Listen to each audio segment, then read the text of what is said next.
TPT+, la chaîne panafricaine des diasporas.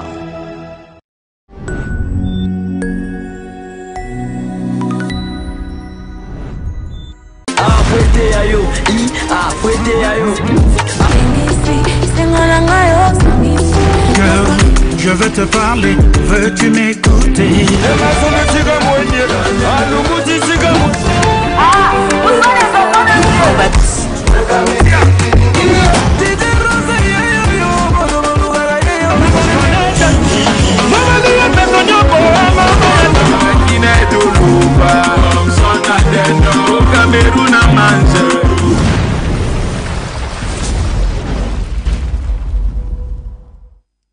C'est toujours avec l'immense plaisir que nous nous retrouvions tous les dimanches à partir de 15h et les samedis à 22h05 sur TPT+, la chaîne du moment.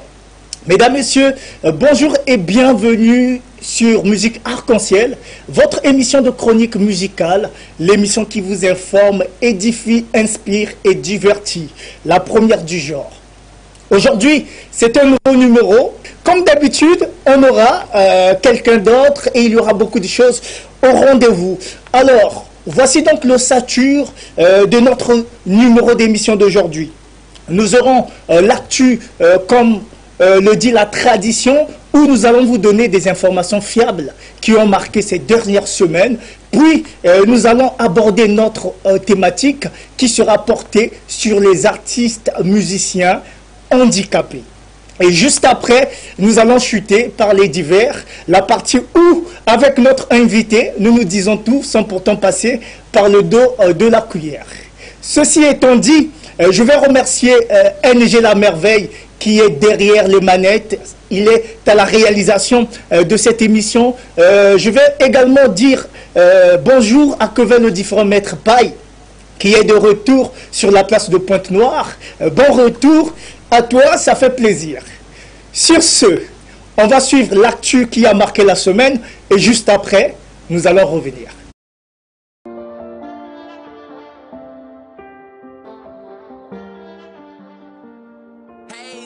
Bienvenue sur l'actu de Musique Arc-en-Ciel de ce dimanche 16 février 2025. Débutons notre actu par celle de Wirason. Ngiama Makanda, phénomène Igwe Wirason, était en concert en France le 15 février 2025 à l'Arena Grand Paris. Avant de poursuivre, voici un extrait de ce qui s'est passé précédemment à Kinshasa.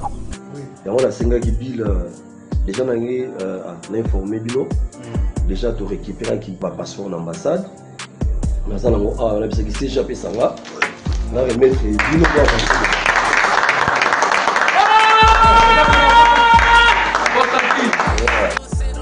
Ouais, on a monnaie. Ça y a Kalonji. Ça Kalonji Jango.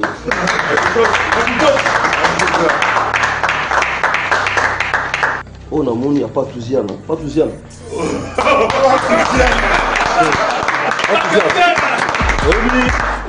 Yo, mimo to sala ngo pona kanisa.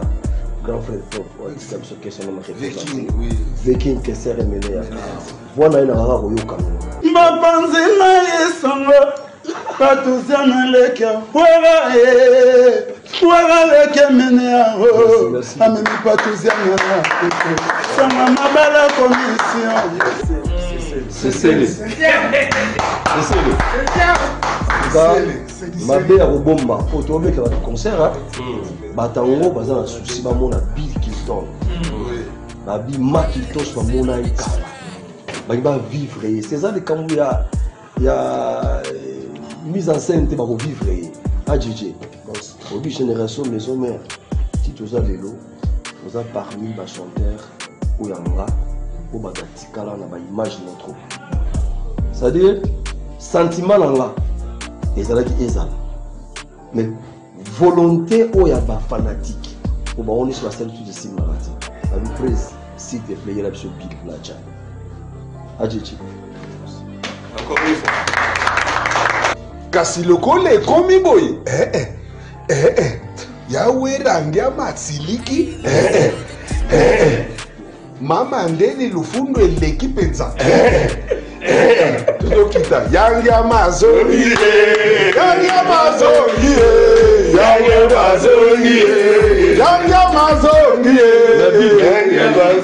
Le roi de la forêt a su marquer son retour. Cet événement a été une réussite totale. Tout y était, un sold-out avant le jour de l'événement, une entrée sur scène digne d'un leader, l'orchestration, les chorégraphies, l'ambiance et surtout la communion avec le chaleureux public. Plusieurs émotions ont été au rendez-vous après plus d'une quinzaine d'années sans se produire en Europe. Sans un album sur le marché, Werason a confirmé son statut de phénomène avec ses œuvres intemporelles. Voici l'extrait.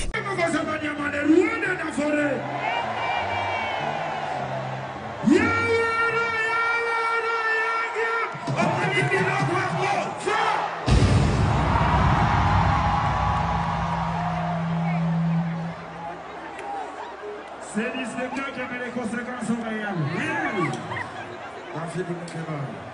Imitez ça les millionnaires.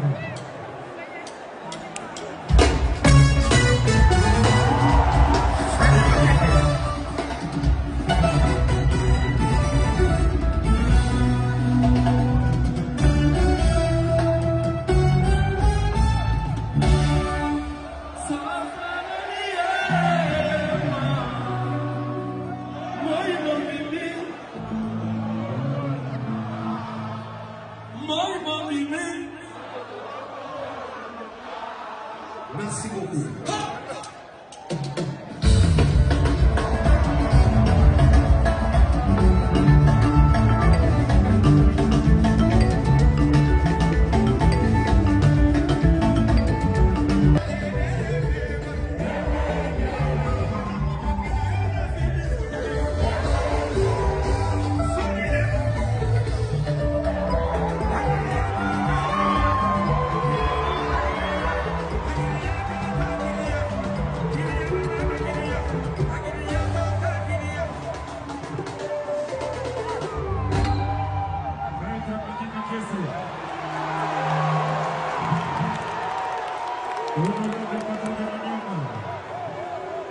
Est-ce que ça va?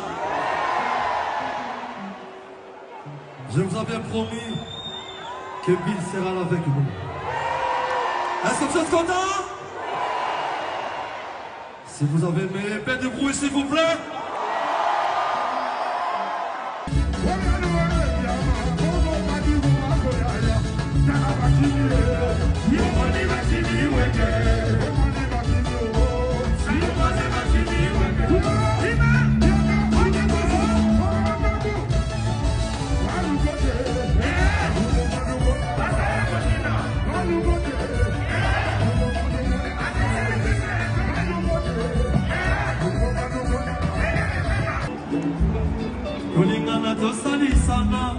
Papa chéri, je vais bien.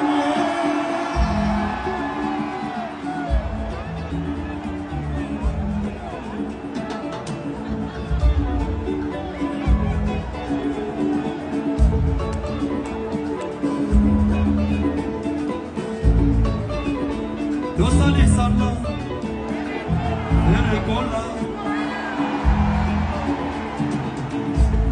Kulingana dosali sana, Kofi Olomide.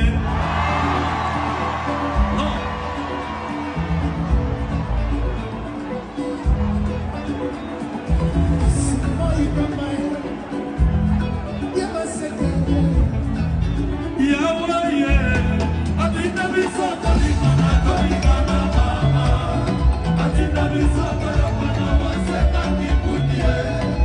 L'artiste Ludafrique sera en concert à l'IFC de Brazzaville ce 2 mars 2025.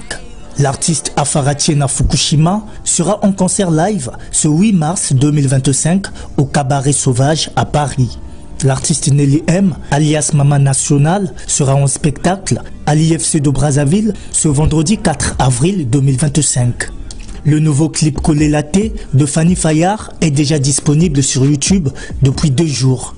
Avant la sortie officielle de Légende, l'album commun de Teddy Benzo et Mixstone, les 2 icônes de la musique urbaine congolaise, nous ont dévoilé le premier extrait de cet opus. Nania Kosio est disponible sur YouTube depuis le 14 février. Kitia Bokonzi est le nouveau clip de l'artiste Gaylor Sainté, déjà disponible sur YouTube. L'artiste chanteur Bioman nous revient avec jalousie son nouveau clip en featuring DJ Boogie Black, déjà disponible sur YouTube. C'était tout pour l'actu d'aujourd'hui. Rendez-vous au prochain numéro. Vous êtes sur Musique Arc-en-Ciel, la différence. Mesdames, Messieurs, si vous venez de nous rejoindre, sachez que nous sommes en direct sur le bouquet Canal+, au numéro 346, en streaming sur Facebook, TPT+, la chaîne du moment, et sur YouTube, TPT+, TV. On n'oublie pas les amis qui nous suivent en clair sur la fréquence 575.25 MHz. Alors, nous allons rentrer dans le vif du sujet de notre émission d'aujourd'hui. Le handicap reste un sujet tabou dans l'industrie musicale. C'est la triste constatation d'une étude que nous avions menée. Beaucoup d'artistes et autres professionnels de l'industrie musicale en situation de handicap craignent de paraître moins compétents ou d'être victimes de discrimination. Les personnes handicapées, les grands oubliés de l'industrie musicale, est notre sujet, chers téléspectateurs. Et pour en parler, on reçoit Jean-Pierre Bilo. Il est artiste musicien, plus connu dans le mouvement coupé-décalé. Et je tiens à vous signifier qu'il est également artiste handicapé. Bonjour Jean-Pierre Bilo. Bonjour. Ça va? Très fier de vous là. Je suis là pour défendre toutes sortes de sujets et de questions. Ah, d'accord. Sans complexe, sans quoi. Sans complexe. Ah, ouais. Ça fait plaisir de t'avoir sur notre plateau. C'est pour la première fois que nous te recevons. D'abord, sentiment d'ailleurs par rapport à la musique arc-en-ciel dans les coulisses ou encore à la cité Zanine. Non, quand c'est une grande émission, bon, tout à l'heure, l'évolution, bon, vraiment, ça va bien. Pour, il peut faire un sujet de l'air. Moi, divers sujets, on va le rater. Yo, Kundolamo, sujet, on va le rater. On peut faire une valeur, on souvent pour les mois en ligne. Donc voilà, c'est un peu ça. Ok. En dehors du sujet, on va parler également de toi, mais ça sera dans les divers. Parce que Yopé Salimoa Kalin, ça fait un moment qu'on a sur le marché T, donc il serait bien d'en parler.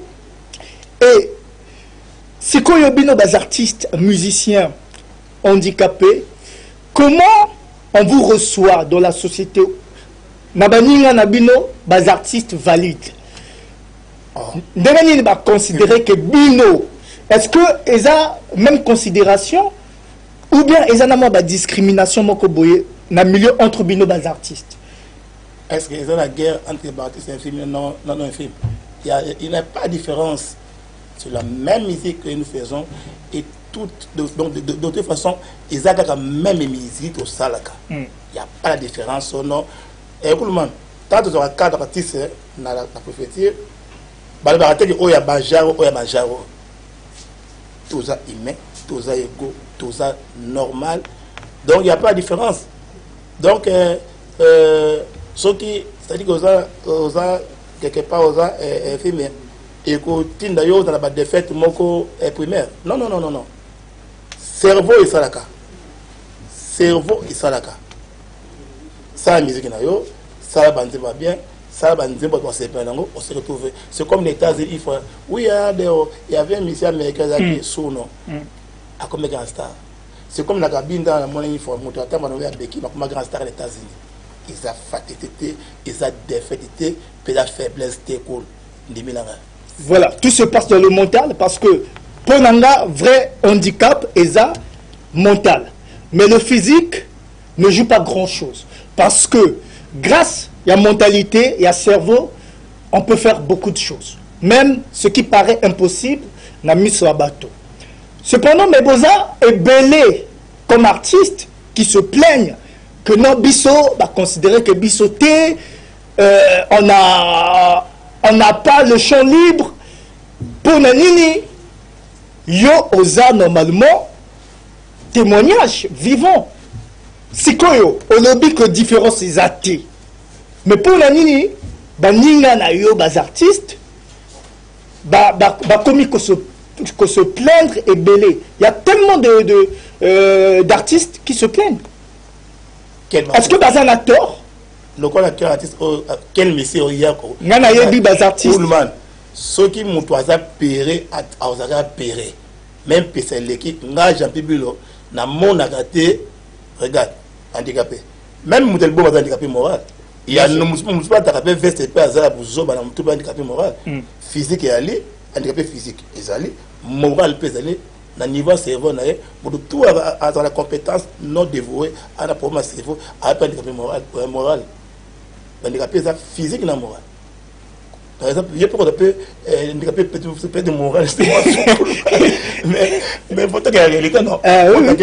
Mais là, Jean Bibilonné Azab, on a jamais défier dans le monde de la musique quelqu'un a dans quelle façon. Je ne suis pas là-bas, moi je fais ma musique. C'est comme un vieux d'anga Achille, bonne guérison. Achille Mouebo. Non, vieux d'anga Achille. Quel Achille? Oh. Je parle de mon Achille, mon président, ok. Policier. D'accord. Elle vient dans Achille. Ok. Salim vient dans Achille, bonne guérison, la 4 kilotes, respect à ya. La CPL vient Achille, merci pour mon coup. Achille, oui, c'est mon gars aussi, mais Achille, pour moi, l'État, c'est un bon départ en passant. C'est un grand frère qui est bien avec. J'étais bien avec lui chez Capri d'Icône, OCH, il avait commencé, il trouvait ça bien, mais c'est quand artiste musicien, je le respecte beaucoup. C'est pour cela que moi, je suis on a la musique, je ne suis pas complexé. D'ailleurs, la cabine dans la bêta musique, n'a pas tous les gens à la Pointe Noire, musiciens, tous les musiciens, au bazar, beaucoup bazar, moi, Nini, Bayebi, Jean Pibilo. Je suis très certain et je suis fier de ma façon de faire ma musique à moi. Je crains personne. Même Herbert injection, tous travaux. Pompe injection automatique ou bien ce qui est mécanique. Alors, toujours Jean Pibilo, d'accord. On vous voit moins dans des festivals. Dans la activités belé awa sur la place de Pointe-Noire, même à Brazzaville, dans tout le pays. Mais vous avez quand même minorité. Parfois, tout le monde a cabinoté. Ezanini, est-ce que vous n'êtes pas invité? Parfois, vous avez un talent compliqué, mais tout le monde a cabinoté. Pour Nanini. On voit ce qu'il faut tout le gouvernement. Tout le culture, il y a ministère, il y a culture, pourquoi associer à Bangote. Mais je crois qu'il n'y a pas aussi ceux qui parmi Moko a sali pesé locaux et qui est bien. Je crois que le ministère culture a épargné et qu'on associe dans le festival. Mais ce que ça, il aura bien été. Donc, Bozo Sala a bien été? Non, on a dit ceux qui Bozo Sala. Ceux qui Bozo Sala, il aura bien été. Parce que ça va bien basale. Entre parenthèses, Andy Musica a pété la musique bien non? Oui, mais ceux qui Bozo Sala et locaux est bien. Mais étant donné que en ce moment, Tozo Mona, bas artiste ou anaté, ça veut dire que Bazo Sala et locaux a bien été. Seulement, va dire Nayo. Non, c'est pas ça. Quelque part, ils ont un bateau, la sélection, il y a des artistes. Ils sont corrompus, ils ont évité. Ils sont dans la mémoire. On va bien petit na bango. Nana petit na mort à Zakuna, nana petit na mort à Zakuna, nana petit na moko. Vous comprenez, non? Il y a un moment, mais ce qui est nandenga juste, ce qui est nandenga juste, au moment qu'il y aura des artistes handicapés, la casse, bien la carte à ma camba musique. Mais comme Père Abango charge, il y a qu'à inviter, il y a qu'à organiser un concert, un événement, bazala petit na moi benga on a benga petit na mo boye di kama 10%. Petit caché za kuna 100 000 yo pesa combien? Au vieux reçoit 20 000. Ba écarté ba ça la musique bien. C'est toi ceux qui ba lobby Jean-Pi, il y a un concert, ngana pour ça 20% na caché na yo okoboya. Non. Non, non boya pourquoi? et qu'on va partager Ngana. Mais il peut au quotidien le même rythme. Mais sur le code même rythme, parce que ceux qui m'ont dit que non, et au temps, il y a qui n'a pas temps pour la garder. Vous voyez ce que bon, Bolia 20% d'engagé. Au monde, on a pété. Donc, mais la montée, mon yonga, ah, oui, ça fait que cage, il faut lever ça, il fait la peine à boyer. Mais le corps les a, c'est le corps qui est ce que le corps qui est. Et comme le corps a continué, quoi, conditions les allées, il faut ça d'abord pour ça d'abord. Vous comprenez ce que notre président Serge Ndinga, c'est Ndinga respect, il n'y a pas de c'est Ndinga, papa Nato.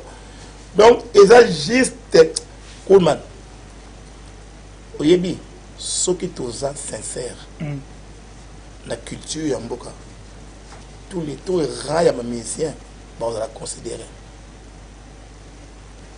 C'est-à-dire quoi? Bamisoussou. Parce que la musique qui n'a pas de aventure. Ok. Misusu. Parce que la pauvre vivre dans Misusu. À ça la musique, à éviter à l'autre la nini. À ça la pour à l'anda mutomoro boy. C'est pas paragraphe on a na kolobake. Bah handicapé, bah jamais paniquer na qui qu'elle soit, na vérité ni bilanga de konanga. Tout ça la musique où ils ont piqué musique. Même dans les bannes à Mboka, la biso qui n'a qu'à Mboka. Différence moko exaté.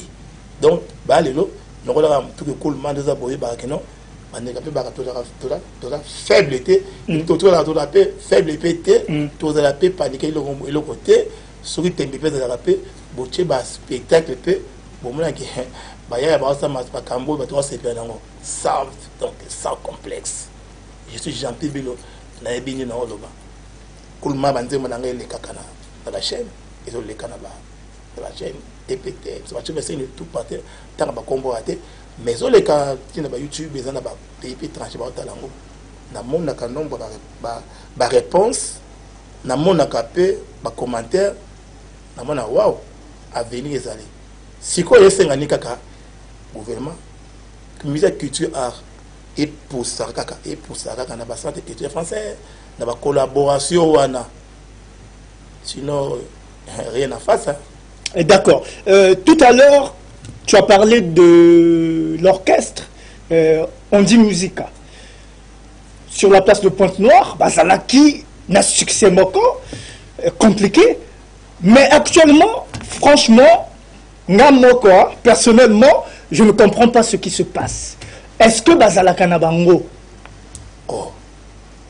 Yo, quand on dit Musica.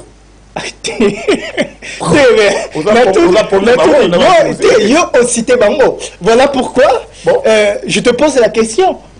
Évidemment, il y a ceci. Tout le monde peut musique qui n'a on dit musique. Océan. Parce que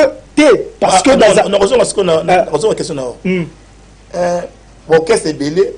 Ibunga. Naebi. Quand on dit musique, Naebi. Naebi au moins qui j'ai Bunga. On dit musique, oui c'est vrai l'équipe est ça bien. Mais soutien Zaki Mouké pour pas pénétrer encore. Soutien qui Mouké pour pas pénétrer. Ma bouli moi il base au sponsor, ma président, ma soutien à bien les gars je sais pas. Bah cela c'est batiki. Bah quelque part bah répéter mais pas na ba force au bazaki na ngota bana robeta wana. OK. Comprends non? Ba répéter quelque part. Mais force au bazaki na ngwana ils soutien parce que soutien ils ont moqué. Regarde, musique et lingaka, il faut sponsor à un groupe wana.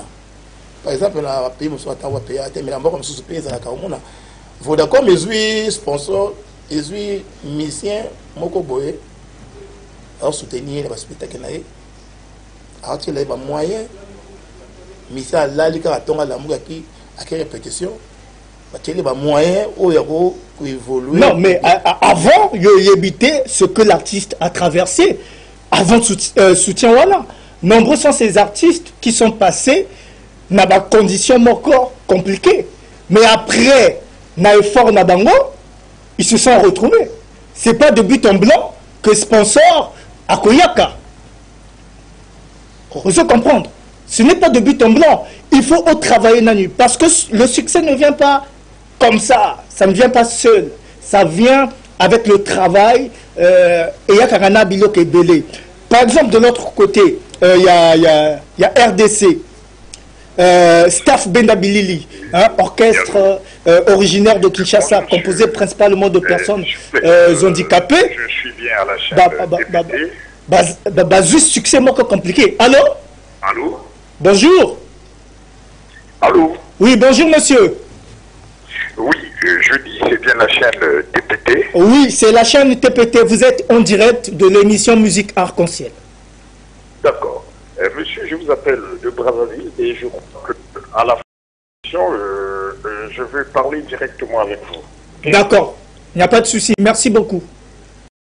Merci beaucoup, monsieur. On se dit à tout à l'heure. À tout à l'heure. Donc, Omoni, c'est ça normalement. Bango, ils ne se sont pas négligés. Mais pourtant, ils pouvaient se dire, bon, biso pete ou melina biso, to chiki. Mais jamais batika. Bon, tu sais, Koulman, il y a un journaliste chroniqueur. Au second, tu as un salaire au nza pesa odon. Muto mona tiki musala au nza pesa odon. Ils ont un don naeta. On a tiki musala au nza don naote. So le gars don nayo osani osani au kende toujours au évoluer toujours. Koulman. Les gars là qui vous voyez, Andy musique, comment machin, n'a rappelé ce soyo quelque part. Les handicapés ne sont pas faibles devant qui qu'elle soit. Ils sont forts d'une manière ou d'une autre. Vous pouvez parler un peu du spectacle, machin. Ok, c'est bon. Si vous avez des moyens, TPT organiser les choses. On vous rappelle que nous sommes en train de parler des personnes handicapées qui sont les grands oubliés de l'industrie musicale. Champi Bilo, Tomoni Baklip Nayo, moi ce qui m'a plus marqué est la thématique. Tant que on sent que l'artiste raconte des faits de société. Est-ce que Eza Chanayo est à prédilection? Non, na le bakino que n'a jamais paniqué, jamais déçu à tous les niveaux. On a fait la musique au bazoyo kabaza se retrouver. C'est tout.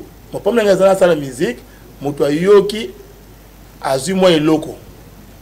Pe à comprendre artiste soyez mini nango. Alinga lo bani nango. C'est pas un bang évidé. Non, il y a ce que non, n'a jamais paniqué. Pourquoi? Parce que na yebi oyo nga azali, na yebi ni ezo sala. Na yebi wap nazo kende. Suka nga mo yebi no kende wap pinze no kende. Donc cool dans la vie non, n'a jamais déçu. Thématique ou comment. Mais ce qui se compte dans quatre artistes, ça la sujet est bien, ça la nzembo est bien, ça la musique est bien, on va se retrouver, on va se tant que qui solution, qui ola, on comprend, on soutenir, yende, ok. Mesdames, Messieurs, vous pouvez réagir par appel ou par SMS à travers les deux numéros qui sont affichés au bas de vos écrans. Donc, n'hésitez surtout pas. Si vous avez quelque chose à nous partager, une question à l'endroit de notre invité ou à mon endroit, il n'y a pas de souci. Donc, nous sommes là pour vous. Champi Bilo. Ouais. Ailleurs, moi j'aime parler de Bendabilili, Staff Bendabilili, parce que Baza, source, il y a témoignage. Bango, la majorité, Bazala qui atteint dans la jeunesse à Bango d'une maladie qu'on appelle la poliomyélite. Mais ça ne les a pas empêchés de rêver. Donc, rêver pour atteindre des objectifs Nabango. Ils se sont fixés. Mais ça s'est fait avec de la détermination, avec la joie de vivre. Ce sont des gens qui se sont dit, on ne regarde pas notre physique, rêvons grand, ils l'ont fait. Et grâce à tout ça, juste succès, atteindre bas objectifs na bango, surtout sommet ya bas objectifs na bango. Awa sur la place de Pointe-Noire, est-ce que ces derniers ne peuvent pas être plutôt témoins vivants? Il y a bino artiste. Oh, pourquoi pas? Ce qui bango ce qu'il faut, c'est parce que nous avons bazo qui di kanise ba sangani bazo qui se ko ba soutien ba politaire ba ye ba ti ba maboko ba politaire ba sungi bango ba politaire ba côté kati ya idéologie na bango ba li ba comprendre qu'est-ce que banga ba sala. C'est pour cela les deux battre ba résultat ba sala ngwana. C'est pour cela ba gino que non d'une manière ou d'une autre ce qui culture et dans la soutien moko boye. Si quoi soutien au yona no monité que au moni ba physique au moins ce qu'il y a baba siko au moni musu ya ba avec ce qu'il y a kamwe bazalaka bazalaka zaka juste bazoza ko zanga kaka ba directif moko boye ba soutien moko boye et ko sala ke ba mona na pe donc regarde une fois ce que na cabine tout beta concert na parage ya yema à playback pour cabine dans système au 500 musiciens chaque 2 mois ou 3 mois na terrain la parage sans artiste ba kudu tout beta ka ozoleka tango leki okiti ozuma enveloppe no kenda kogelia o mato kiti zuma bo kelia ndako mais star oya gagné kuna ils gagné na beki so ba image on a star mo en cabine et moi n'y a pas mille boy mais a gagné qui trophée on a il y a gouverneur la cabine et qui était tout il y a valide non pas ni mais ça apporter qui est vraiment très fort mais il y a tous les trophées on a donc cause dégozo penser va handicapé ba cause va pas na problème na bazana problème té bazana problème ka juste culture ministère ya culture et pesaka ka ba avantage moko boye ba soutien moko boye et pesaka bino ba avantage té il comprend ministère mona wa pikino à part biso même si quel est le banc qui va avantage il y a ministère il y a ministère qui dit tout oui parce que dans biso na sens moko tous les ministères je parle tous les ministères na sens moko primaire pas secondaire OK c'est tout primaire en goza nini na sens nini que non aux mettre concert peut-être le concert pour au moins dans la logique tu peux mettre rappeler ton concert et c'est ngaba mikanda autorisation tout voilà donc wana parfois on a l'autre soutien primaire atalo ka wa atala azate mukanda ya peut-être concert mais beti kaka ko ba décider 5 minutes bon tu le rabongo OK osoma siko ba ina biso ça c'est belé hein sikoyo loko a peine ba biso tongo zora ba kana artiste ba compliquer ba truc ba trop mingi té OK d'une manière ou d'une autre ba artiste pe faut ça la rappel et tout ça le logo oyo et convaincre bango pe ba sunga rappel biso so ba mo la ke tout ça le monte ba sunga ni mais est-ce que bozana organisation c'est-à-dire bozana cellule moko boye ou mutuelle une association là où vous vous retrouvez tous pour pouvoir défendre certaines choses ou un étali mouvement na bino et à musique to ba na boyoka ezani tala côté kindo ke za musicien ba organiser bien et comme est-ce qu'on a le bon mbongo c'est là que c'est kuna ne kufaka ah bon donc il y a que mbongo côté na beaucoup de président bien tout ça organisation pour la biso artiste so obeli so ça bona bo soutien président ba kondima vice président ba kondima quand il commence à côté à qui est ndesiko ndeko tema kambe badara siko oh hier on a présenté hier on a qu'est-ce oh tout peut ça et maman ko essaie de décan mbala mako essaie de décan pop et pas ani ya na longwe o gaso e kofi ba sala ngoyo yebi kamina pono na mono ba ko se délai et pourquoi c'est batté quand il m'a la réponse à honte Non, malin. Il y a chaque artiste a la confiance en mon artiste était. Ok. Voilà les problèmes où ils ont ça qui au moins tu comme éparpillé. Quand tu finger pas finger koto finger moto koto le big nga zaboy le big nga king nga le so tayi boy pe o tayi pe arrêter pe ane pe lo kate.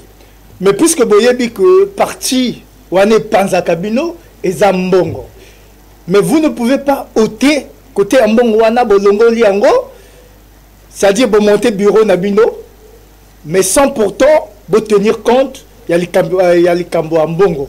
Si quand il y a qui bozui problème wana singa kambongo, vous se réunir, vous cotiser, vous résoudre situation wana et kosimbate. Ah, on a peut-être idée hein, cool. Ceux qui battent balinga po bazala bango o balinga ko organiser makamona. Ba wela on fort. Ko ba yo ki pe olobi. Peut-être ba ko ça soit système olobi wana ki bon. Surtout un problème ka juste mbala moko to kutani 2000 ou 10000 ou comment to aider ndeko ou tout. Peut-être ba aucun système wana. Ba changer bon. Ça ba massa ba ki ba changer ba système après on peut être bien. Mais au système wana ya ko trésorier mais oui, parce que lorsqu'on est on est unis, hein, on fait une assemblée, oui. On est plus fort. Faut boyer bango. Borokendo Gota, la ministre individuellement té. Ceux qui posent moi organisation moko boyer, beaucoup qui kokende. On sait et ça organisation ya boyer. Ah, il faut na recevoir bango parce que baza individu té. Et ça, les individus va se réunir. Donc, ça donne plus de la force. Donc, pour le soutien Nabino, non, on ne nous soutient pas, on n'a pas l'accompagnement du ministère ou encore de la direction départementale. Réunissez-vous, organisez-vous, bossenga bas audience. Maintenant, ce qui est solution est yité, à ce moment-là, on va lancer les pierres. Le ministère de la direction départementale. Coolman. Quand on a un boxangani bongo, quand on a une délégation qui est mon ministre, combien va bien makuna? Bon, bah quand on a la bureau ministre, bon qu'on peut ah là là. On a côté la bureau ministre, azaki les bandes. A comment poser à bimiko na kati? A boule ka bâtir là à bombi. Ça les beaux, c'est les pas donc coco ça. Donc ça veut dire que vous allez organiser. Même ma maïche à Kinshasa, il s'est pas raté. Donc il s'est pas raté. Oui, pour Anim. C'est pour ça que le ministère, il faut une bête vraie musique où on a kinda quand on est kinda là on a thème au bateau linga, na évolue na sens où les kinda là on a. Ceux qui soutiennent mon naïe, bah trouver que non les gars, j'ai peu aussi vous même important, bah bengi toqué de solo li. Dans la danser, dans la danser, tout ça, il m'a solo, tout réussi, tout lié, tout cabello kwanga. Quand on a bureau ministère wana, ma que 5 personnes, quel très le banda. D'abord bima, première question dans ya bosoloni. Oh, après, tu là, la transporter. Oh, tu rien, rien. Tu loko, balier. Alors ça ça deuxième coup. Bah qui n'est pas la ministre, balier de la combo, so bon te chaîner pour tout le monde a clarté. Musiciens, ils ont un monde plus difficile, ils ont facilité. Pour les musiciens, ils ont un temps. Ok. Quel genre de temps? Musiciens, à cause de ça, à cause de ça, ils ont pu faire bien. Puis la midi, à propos du poté mbata. Il y aura des musiciens qui ont un poté mbata. Il y aura des. Mais ça, les musiciens, comme on a que poté, ils ont lié un bon, ça règne à propos du mbata pour bébaler les pieds. À comment on a pu causer poté, aux bien n'est pas.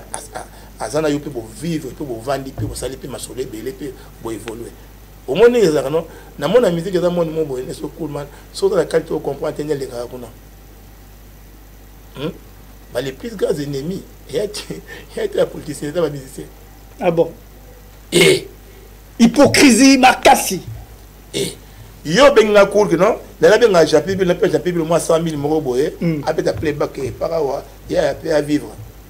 So bengi monsieur musu aye non il a benga japi bi l'air beta o ye pour le bani nana yibi azani ayemba nga ko to kombo nga ali ko valoriser ba galon na ye ona lu ya buzoba ba la ngona abani ko loba papa Ok, parce que le Kamuto a un nzembo, oh, il peut être conseil. Baluka, oh, banzembo, pour se battre, qu'on tombe là-bas, katabousala, boy, non. Baluka Muto a un ligne. Tchangaï, côté il y a personne. Bon, il y a un peu au 20 000, il y a personne. Corruption. D'accord. Ce qu'on va retenir, c'est qu'il faut formater le cerveau Nabino, parce que si vous formatez en côté, à chaque fois, tant que vous avez un pas, vous n'allez jamais vous organiser. Donc la première des choses, c'est formater vos cerveaux. C'est quand on a divers. Mais avant, par rapport, il y a thème Nabiso, il y a Lelo. Qu'est-ce qu'on peut retenir? Ouais, le taux retenir quand même que handicapé, ils ont faiblesse pour l'artiste musicien. Ils ont faiblesse, ils ont juste un malinga qui bongo. Bon, Moussoupe a normal, normal. A un problème à Moutoupe, il n'y a pas d'handicapé moral, et puis il y a qui n'a évité pas de mais ce qui est vrai, un artiste handicapé ne doit pas être complexé. Ok. C'est repos ça là. Il y a mandé ma bien, ça m'a bien, ça va contact na yo, ça a paniqué, cause à la note dessus ou du mané ou de l'autre soif maintenant fixé. Et avec ton Dieu, ça marchera. D'accord, merci Champi pour ces mots. On va regarder l'écran cette fois-ci, c'est le moment important de notre émission, là où les artistes sont mal à l'aise. Angela Merveille, on va regarder la première image. Oyebi Bango? Ouais. Bango Mona Bango. Oh, ma sœur, dis-le côté. Ok. Oh, ma sœur, Mike. Mike. Oh, ouais. Pour Mike, au moins deux tionnes. Bah, il bien. Ma frère, n'a pas comme deux monio. Ok. Il est paradis dans Congo Malais, mais j'étais encore DJ là-bas travailler. Mike, mon ami, je l'aime beaucoup. Il côté mon ami était tout le moment. Quand on a un spectacle moto betana et Mikozoya. Ok. Mikozoya va spectacle ma casse na côté je crois que Mike bonjour hein. Ok. Côté bonjour. Si quand yo musicalement aux autres définir bango ndengeni. Mike na côté musicalement na cadre ya musique. Na cadre de musique. Il y a minondo aux autres que la manine. Na cadre de musique. Bah peut-être la musique est bien. OK. Niema. Oui, ça va bien. Lieutenant, il y a pas de BAC, papa. Du coup, on a décalé pour ça va bien. Donc, on va avoir la même rythme, la même casting musical. OK. La même tempo, la même style. La même tempo, la même style. OK. C'est pour ça que ça va bien. On parle même style, même tempo. Voilà. Je ne sais pas si aujourd'hui, l'un de mes amis là, ça va changer le tempo, mais il va même tempo. D'accord. On va éliminer un pour garder l'autre. Entre DJ Mike et Ikotele, tu peux éliminer Nani, tu peux garder Nani. Ah! N'assassinine. Il y a ça la choix. Ah, mais c'est difficile, le cool. Ça choix là, c'est impossible, c'est cool. Mais il faut ça la principe et émission. Et zo senga au ça la choix. Ah, t'es obligatoirement. Au même moment là, oh parce que y a on a ce que pour ce bannis pour ce que. Ah. So la dit que non, dans côté. T'es réfléchir même OK. Pendant que zo loba, réfléchir au même moment. La sens ni par exemple. Na éviter. Peut-être la sens ça. Et yo moko choisir sens na yo. Ah bah grand artiste musicien. Bah betaka bien. Bah dans la combo, oui c'est vrai, bah betaka très bien, j'aime beaucoup mes des amis. Mais oh ça trop proche nanga mikolo mingi. Mon ami Ikote le ça trop proche nanga. OK. On a projet mingi to ça na ye. OK. Par rapport à Mike donc c'est un ami que j'aime beaucoup. Salut Mike. Donc tout le monde a été micro bana qui n'angola là tout côté Mike était. OK. Il faut na côté était city mais avec pressé nga payer makamna na osala.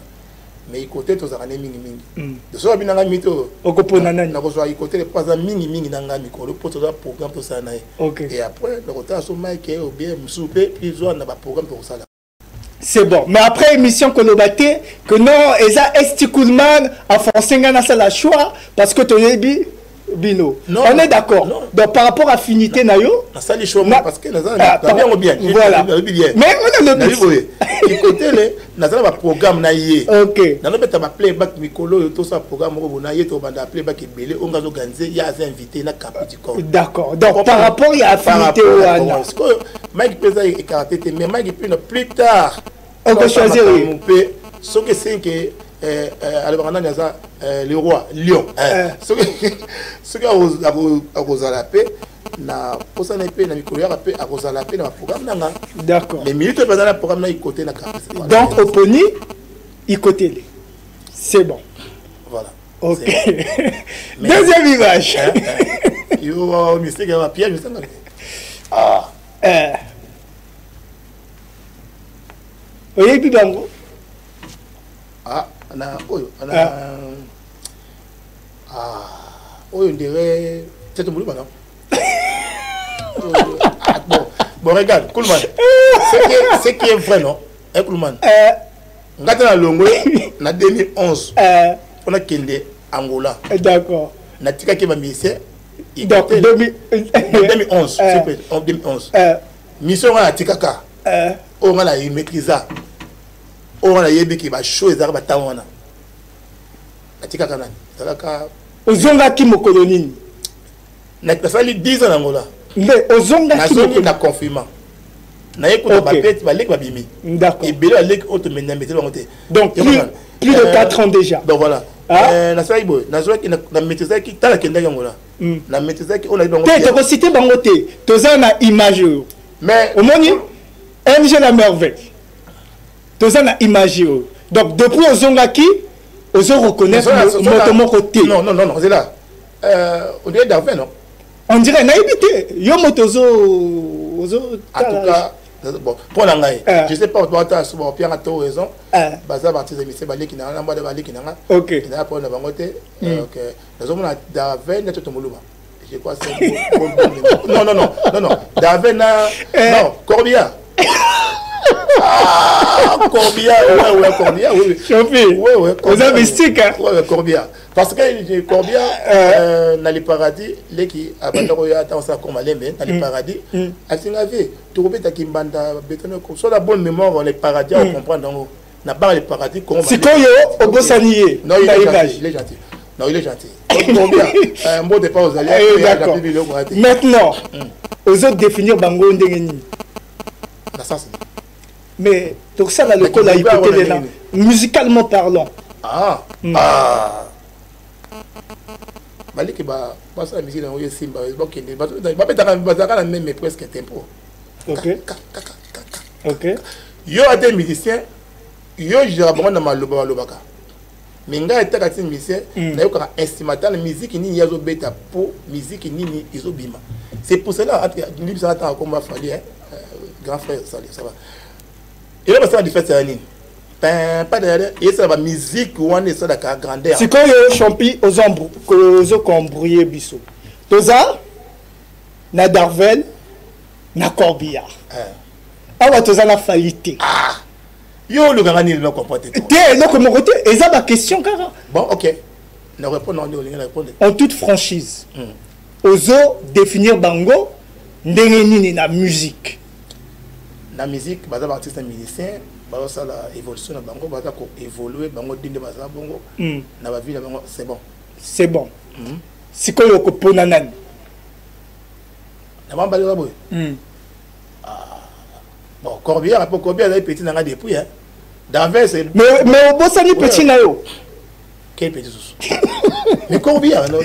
Parce que Corbière on reconnaît l'image té. Avant de voyager. Avant alors il y a eu Boga ma casse il Boga dans la Zalagi villa voilà bah tu la personne est passée là-bas c'est frère c'est compliqué ce qui n'a le parce que Corbia déjà avant que l'Angola dans les paradis na Tchétché azaro otala déjà d'être soigné bien c'est un qui moi gentil OK mais par rapport à ce que tu as la Kekabinda na simananga siko ndé na qui ba d'arriver la bimi Ok. Je comprends, non? Ok. Mais d'ailleurs, l'habitude que aïe musique mais contact na sala yangote. Mais c'est pas dit que ils a quoi rouge. Non. Les jeunes ont un poste à avec quand on contacté solo.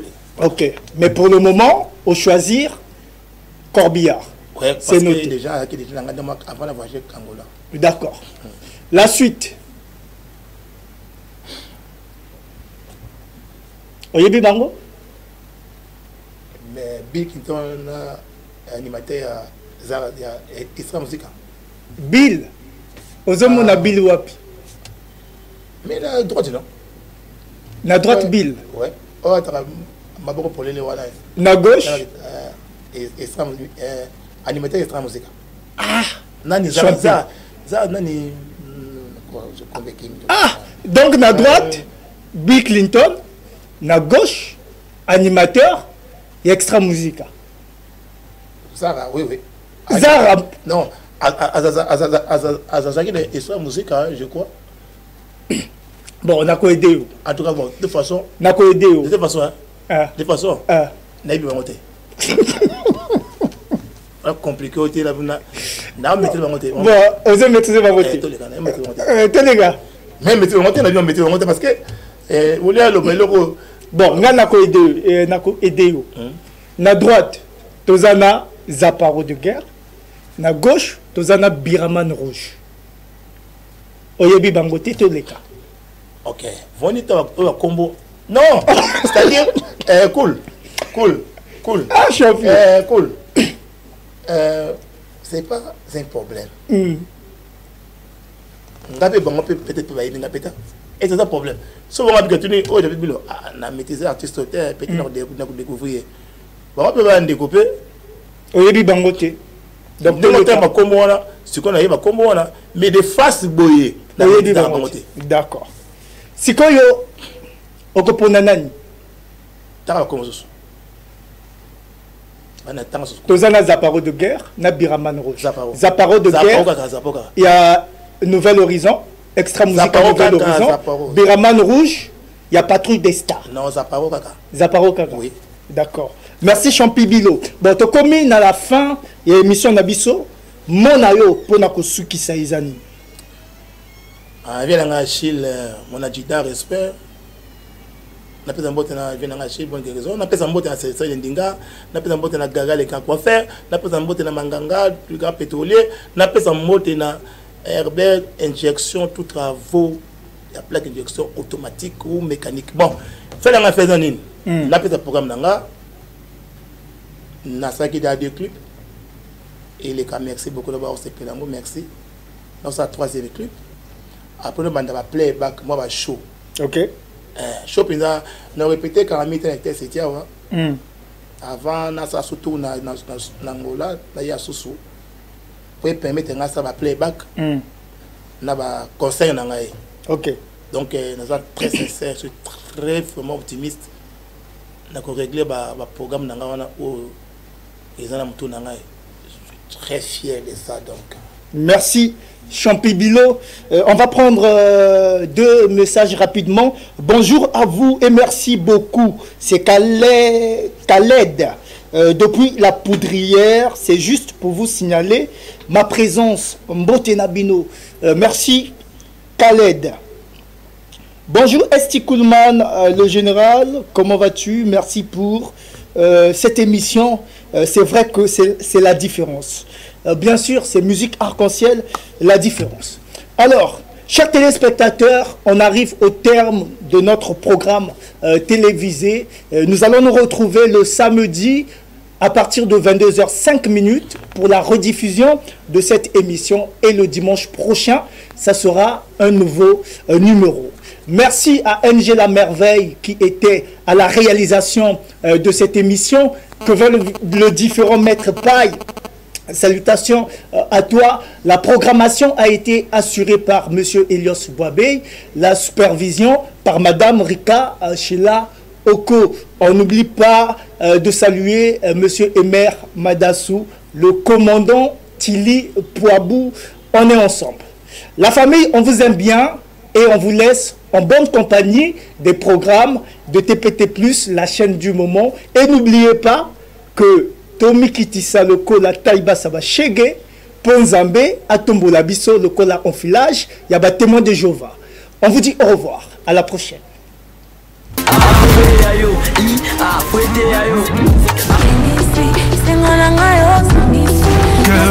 Je veux te parler, veux-tu m'écouter?